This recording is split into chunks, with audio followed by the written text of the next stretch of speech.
In 2017, I was a freshman in college, and I remember very vividly going into my closet to see that my favorite sweater had shoulder bumps.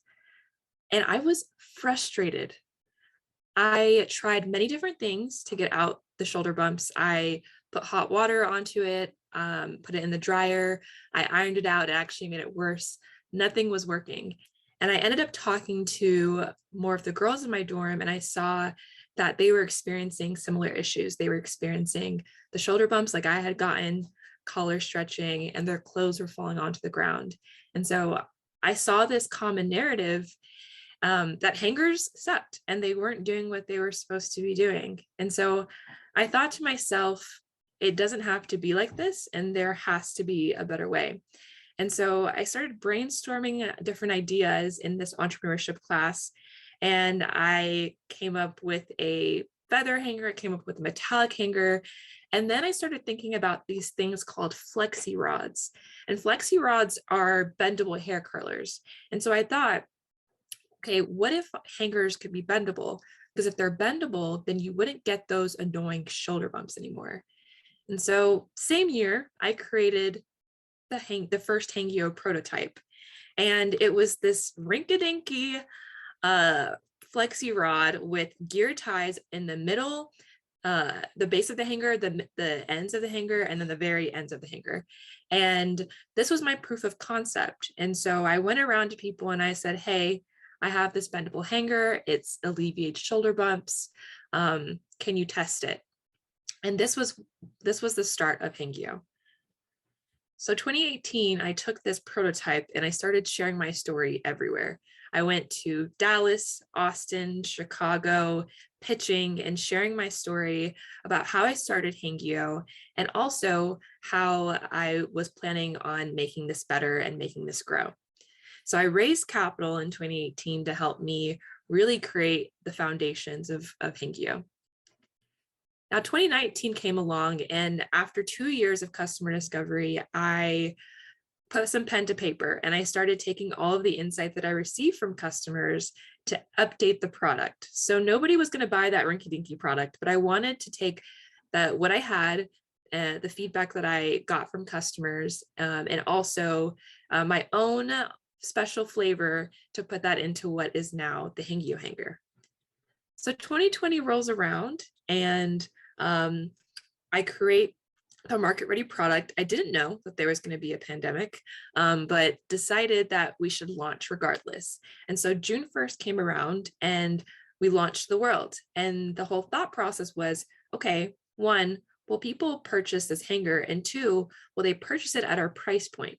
So we went in at a premium price point, and we just wanted to see what would happen. And interestingly, we sold out a month faster than expected. We had customers from all over the US. Some customers were using it for their favorite tops that they wear at cocktail parties. Others were using it for their everyday wear. We were receiving just a lot of great feedback overall. But the most interesting thing that happened in the summer of 2020, and is the foundation of my talk today, is I had a tweet that went viral. Now, everyone, I have negative followers prior to this tweet, but somehow my story, what I shared, was so compelling that it reached people globally. It was seen millions of times, over 100,000 likes, and almost 55,000 retweets. And people from all over the world were flooding in saying, wow, this is an amazing hanger, incredible invention, where can I buy? And this same day is when we sold out all of our inventory for our entire campaign. So I think I forgot something. Hi, everyone. My name's Ayo, and I am an entrepreneur, engineer, and a storyteller. I'm really passionate about creating products that genuinely help people, and doing that while telling a story along the way that captivates and engages people and inspires them to be better and to do better.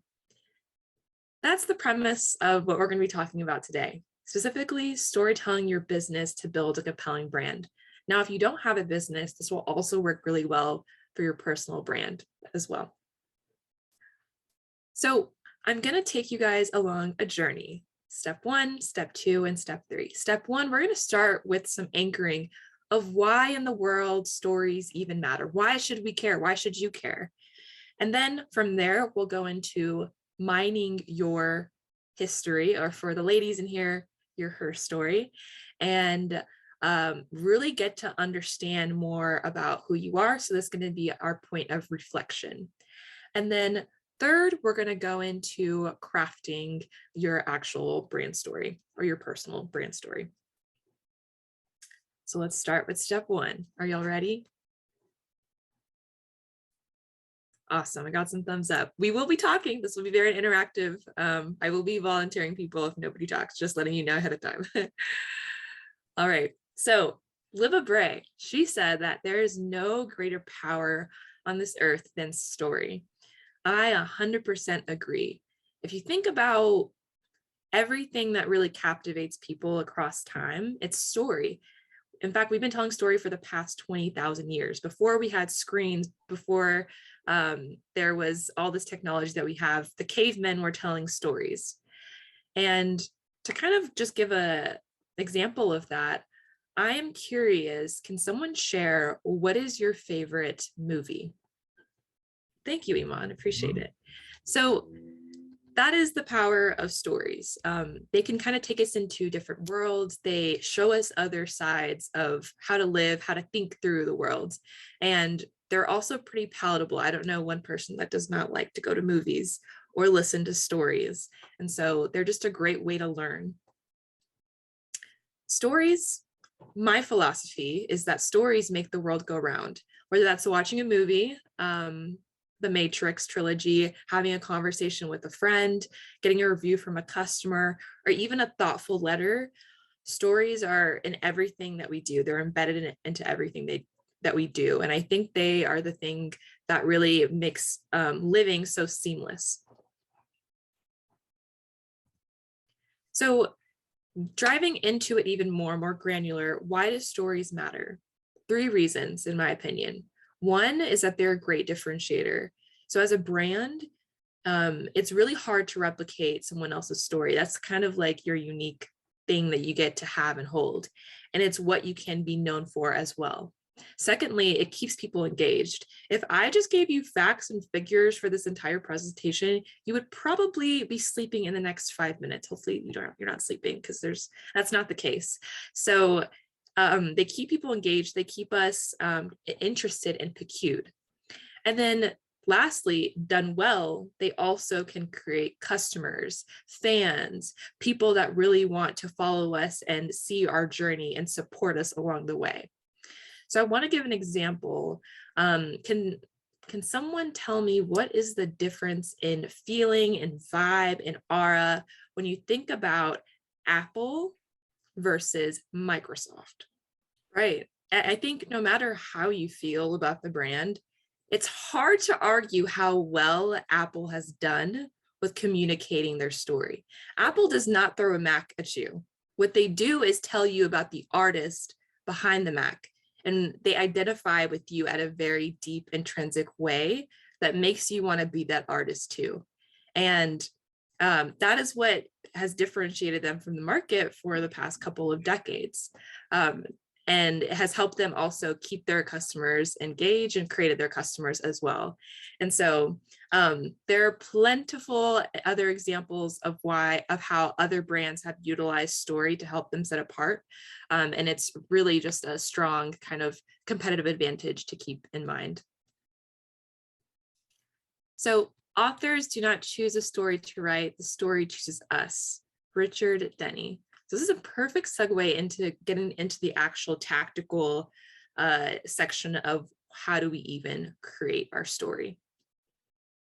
So we've walked through why stories matter. We had a little spicy combo about Apple and Microsoft. Now let's get into mining and crafting your story. I think the best stories always end up being about the people rather than the event, which is to say character driven, Stephen King. So I bring up this quote because when you see a lot of really compelling stories, somehow they always find their way back to people. People resonate with people. If you think about the movie that was top of mind, or whenever you're talking to a loved one or a friend, who's at the center of it? It's not an apple. It's not the plants behind me. No, it's the actual person. So with that, knowing that the people are at the center of stories, how we actually go about finding what that story is a lot of personal reflection. So we have to mine our story. And I like to break it up into three main sections. The first one is the origin story. Who even the heck are we? How did we get started? How does our brand exist? How do we personally exist? Secondly is differentiator. What makes us different? Why us? Why now in this point in time? And what makes us different and unique from everyone else that exists? And then lastly is oftentimes our call to action, or the thing that helps us be sustainable. So this ties into, what do we want? What are we asking of people? And then what are our values? And where do we hope to go in the end of it all? So you see, like in movies, going back to the movie example, there's a beginning, there's this middle where a whole bunch of interesting things happen in the plot, and then there's this ending to the movie. And so your own brand story, your personal story, really follows the same kind of timeline, but is a little bit more nuanced, and we'll kind of get into that even more. So going back to this tweet that I had released last July, let's take into account the kind of the three main factors that I just mentioned. So the first one is the differentiator. So right here, I said that my name is Io and I'm a 22-year-old engineering student. So this summer, I launched the first Black-owned premium bendable hanger startup. Now let's think about what are the differentiators in there. Okay, I put my age in there, very unique. I put my background in there. I'm an engineering student. I put that it's Black owned. I made that a hashtag. And then I also put that it's premium. So that way I can show how I'm different from my competition. So you see these sprinkles, these like continual sprinkles of like, I'm different, I'm different, I'm different. And it's shown in 22-year-olds, engineering, first, Black owned, premium. These like really highlighted things that in people's mind, then when put together, what people are thinking is, oh, she's different. I've never heard of that before. Wow. And I saw that actually in a lot of my comments, that those kind of comments. So secondly is the origin story.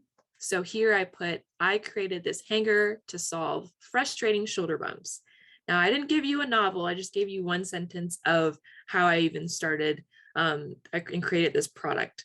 I created this hanger to solve frustrating shoulder bumps. So I told you about the pain point, and I told you that I created the solution, which was the hanger. And then lastly is the call to action. So what do I want people to do? Which was, I wanted them to either purchase, spend their money with me, or retweet the actual message. And so this is kind of like a living example of integrating those three components into a tweet.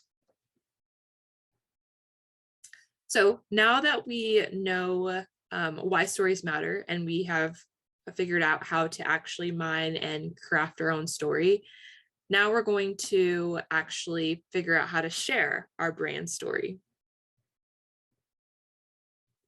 So there's different ways to share our brand story. With specifically, if you have a brand, a company, then you can share this story on calls with retailers or potential partners. Let's say if you got a big deal with Nordstrom coming up, then you can share a little bit more about how you got started. So if I were on a call with them, hopefully one day, if I were on a call with them, then I'd be like, hi, my name is Io. I created this through a class project, and we've seen amazing growth since we've started, and here are we today. Of course, there would be more detail and elaboration there, but I'm really anchoring in like, okay, who I am, what makes me different, and then I'll end with that call to action. So I told you that my name is Io. I started this through a class project, and then so on and so forth. Secondly, is you can use digital marketing. So social media, really, really powerful tool in this day and age. You can also use your website. Your website is a perfect place to share your brand story. If you go to our website, shophangy.com, then you'll see photos of me with a little excerpt saying, hi, my name is Io, this is how I got started. There's also a video blurb that's about 2 minutes that shares about the Hangyo brand story. And then third, if you're raising capital, story is so important. You might think that it's all about the numbers, but it's actually about how do you create a story to be interesting to investors or people that will want to give you money. People really connect with people at the end of the day. You could have the best business model, you could have all the revenue in the world, but if people do not want to work with you, if they feel like they can't connect with you, then they may not want to do that deal. And so a big part of that, what is that connector, is that storytelling. So through pitches is also a really great way to share your story as well. So a bonus tip, and it's my only bonus tip, really just to keep top of mind, is to always be authentic and genuine. It's so underrated, just being, as cheesy as it sounds, who you are. Just sharing like the fine details of like what got you here, what inspired you, what was your why to get this entire business started. People can feel that. Even on a Zoom call, people can feel your emotion. So really just try and think about, how can I go back to the center of my original story?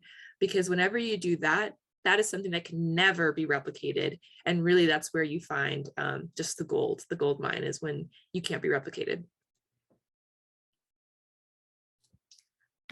Each new day is a blank page in the diary of your life. The secret of success is turning that diary into the best story you possibly can. Douglas Pagel. So we all have a blank page to write, and it's all about curating a story that is worth sharing and telling. And the best story is the one where you are the most authentic and genuine with it. And oftentimes you will find that people will want to listen because it'll be something new and interesting. And so I think if you always find your way going back to story, you will always continue to win. I've utilized it in my own business with a tweet that I shared with you. Whenever I'm talking to customers, whenever I'm giving my pitch, I share the story of how I started in my freshman closet with a sweater with shoulder bumps. And it gets people every single time because it was my authentic experience of how I experienced a pain point. I talked to people to find a solution. I couldn't find one. And I went on this journey to find the solution that would actually solve my problems and solve other people's problems. And people are so interested and intrigued in that. And whenever you start with that and you anchor with that, everything else comes into place. Your financial model that you don't want to do, it'll come into place, and it'll also fit into the story as well. Again, it all goes back to people and story. You'll find that if you kind of anchor yourself in that, you'll always win. So I hope you didn't think you were getting off scotch-free. We are going to be doing some practice. So we're going to be going back into the mining your story section and going through the questions that are there. So let's go back. So we're going to be answering these questions for ourselves. So if you have a piece of paper, or you can do it on your computer, let's start with the origin story, differentiator, and then a call to action. And I will give you guys, I would say 5 to 6 minutes to think through these, ponder on these, and then we are going to share, and then we're going to go back and forth with giving feedback of how you can actually go about crafting your story. So I hope you didn't think you were getting off scotch-free. We are going to be doing some practice. So we're going to be going back into the mining your story section and going through the questions that are there. So let's go back. So we're going to be answering these questions for ourselves. So if you have a piece of paper, or you can do it on your computer, let's start with the origin story, differentiator, and then a call to action. And I will give you guys, I would say 5 to 6 minutes to think through these, ponder on these, and then we are going to share, and then we're going to go back and forth with giving feedback of how you can actually go about crafting your story. So you have to do the work because I am going to be randomly calling on you. No pressure. Okay, I'll start my timer now.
And thanks, Iman, for your question. So your current business is in design. Yes. And you're wanting to shift to NFT. Mm-hmm. Okay. And are you making a new business, or it's going to be the same business? I think, will there be a different customer set for each of the two businesses? Then I would encourage you to make a different story, just because you're going to be speaking to a different kind of customer who will have their own unique set of needs. They'll want to hear certain things from you. It might make sense to address those things, those nuances in your new story for your new business.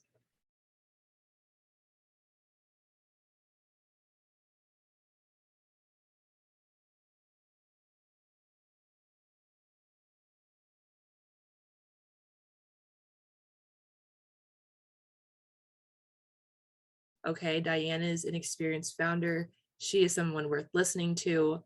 Let's keep on going. You had a pretty good pace, I would say, overall, and it really matched your personality, which is very bubbly and outgoing. So my feedback for you would be claim to fame. That verbiage may not work in your favor as much. It may downplay like everything you've done. Like, I think you don't need to add that. I think just saying, I'm a boss, period. Like, and this is what I've done, you know? And then people can think to themselves like, oh, wow, like, okay, she's credible. She's amazing. I think claim to fame, just saying that for some reason dilutes that. I don't know if it's just me or others. That's kind of a granular feedback point there. But it threw me off a little bit in the beginning. I think what you said about you bootstrapped a company, I think that credibility is awesome. I'm curious to know how that directly ties to your business. Are you helping bootstrap founders directly? I know you talked about how you've managed and built different businesses. I think keeping like one or the other and making sure it ties like a common thread to how you describe your business will make sense a little bit more to me. And I think towards the end, giving me more emotion and feeling, because entrepreneurship is kind of like a really special journey, and it is a very emotional journey. And coaching, I imagine, is also, it's not devoid of emotion. So I think weaving that into there at some point, since you're kind of solving a pain point for the entrepreneur, correct me if I'm wrong, but like weaving into like that emotion, like what is the impact? Like what is the emotional impact of helping entrepreneurs? Like, why should I care, Diane, about that? Right. For some reason that resonated a lot more to me. Like you, and I think that's your differentiator. It's not just tactical. You also bring in the wellness. I think you speaking to me as a founder, you know what it's like to be laid up at night thinking about cash flow, thinking about the stressors. I think giving those examples in your pitch is powerful, because it immediately helped create a picture in my head of what you're helping me do, of how you're like really guiding me along my journey, how you're kind of my champion along the way.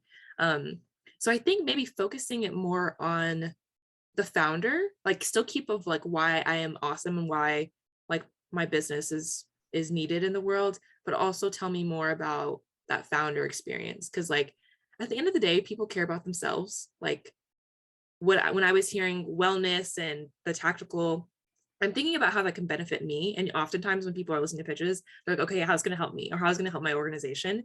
So putting it in their lens, I think it'll resonate more. I know what you just said resonated a lot with me. I think the more detailed you can get without being too detailed, I know that's not straightforward, but like a little bit more detail, the nuance you can get, the more people are able to put a picture in their mind.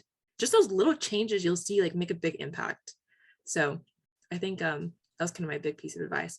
I think overall it's great. You have the energy, which is so critical. Like people will stick around for the energy. Like that's half the battle, and you have that. And congratulations on all of your success so far too. Yeah, I think clarifying that so that way you like Kristen's saying, just you like everyone knows who your target market is, even if they're not your target market. I would say just how to get in touch with me, and also a very, very big thank you for being here and being present and being so interactive. This has been very, very fun.